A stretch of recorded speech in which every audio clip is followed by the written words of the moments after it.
So we're talking the Senate would have to dedicate overwhelming amounts of time to go through all of these one at a time.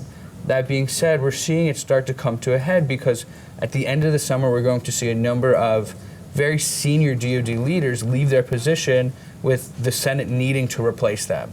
Now, it's unclear how this will play out, if there will be long-term openings at key positions, including a number of spots among the Joint Chiefs. But Senator Tuberville doesn't look like he's going to budge right now. Welcome to Reporter's Notebook, where we talk to the Washington Examiner's top journalists about the stories breaking on their beats. I'm Jim Antle. I'm joined today by defense reporter Mike Brest. Mike, the long-awaited Ukrainian counteroffensive has started. What have we learned?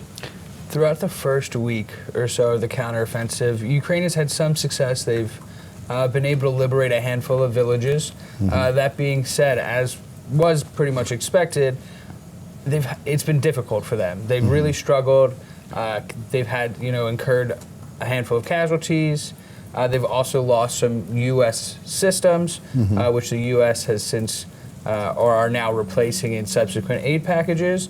But while Ukraine has had some success, it's been limited, and it hasn't been easy. But there are signs, including with continued aid from other countries, that Ukraine may be prepared for the long haul.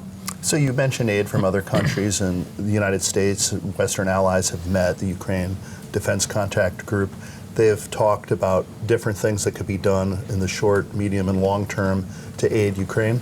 That's right. And so they met this week, and coming out of the meeting, we saw a number of countries announce new aid packages, including the U.S., the U.K., the Netherlands, and Denmark come out with an aid package. So while they did that, we also know that the U.S. just last week agreed to a more than $2 billion long-term aid package that's done a little bit differently. And essentially, for that aid package, the U.S. goes to defense contracting companies and pays them for them to then build this equipment, which is why it's much longer-term aid.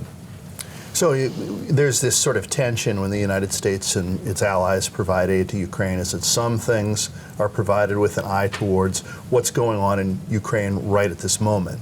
And then there are other things that are about fortifying the Ukrainians' defenses more, on a longer-term basis, more permanently. But then there have been complaints about some things maybe not getting there as quickly as needed for Ukraine to do some of the things it needs to do against Russia. So that's been one of the hard parts that the U.S. has had to balance, and they talk about it a lot, and they think they're doing it right. But from the U.S. perspective, is they want to help Ukraine in the immediate term and for the most part, put off long-term needs until they can get around to it. And part of that has to do with the amount of money that they have allocated to helping Ukraine and making sure that their immediate needs are met first. That being said, there have been some needs or requests from the Ukrainians that the U.S. haven't been willing to give. And then there have been some of those requests that the U.S. hasn't been willing to give that they've then gone back on. Sure. And so in those instances, the administration and the Pentagon often face questions about should they have provided it sooner. And from their perspective, they say at the time it wasn't needed. And then there are questions about preparedness, right? And sort of this game about how to give Ukraine exactly what it needs. And the U.S. doesn't always give them everything they want. And so in the latest example is F-16s, which we saw coming out of the last contact group meeting, where a coalition of countries have agreed to move forward with training Ukrainian pilots on fourth-generation aircraft with the long-term promise of giving them these aircraft in the future. That being said, there was never any indication that the Ukrainians would have these capabilities for this current offensive. So closer to home, there's this ongoing controversy about Senator Tommy Tuberville, a Republican from Alabama, his protest against the Pentagon's abortion policy. What has he been doing? What's the status of that? So it's still ongoing. Dating back to earlier this year, around February, he came out and he said he was against DOD's policies and regulations regarding abortion. Now, so DOD... Because they're paying for travel reimbursements for women, whether they're in the service or spouses of service members who have to travel out of state for abortions because of new laws that have been passed since the reversal of Roe versus Wade. Exactly. And so DOD isn't paying for the abortions. They're literally reimbursing the travel expenses for those that have to seek treatments out of state. Tommy Tuberville says that this is against DoD policy, and this is essentially DoD acting political. The DOJ has come out and said they disagree, and that this is within the legal bounds. Senator Tuberville still disagrees, and so he has essentially held up DoD nominations and promotions.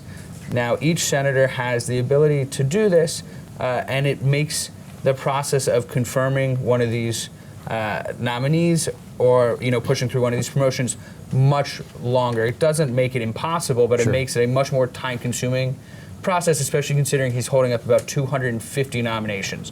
So we're talking the Senate would have to dedicate overwhelming amounts of time to go through all of these one at a time. That being said, we're seeing it start to come to a head because at the end of the summer, we're going to see a number of very senior DoD leaders leave their position with the Senate needing to replace them.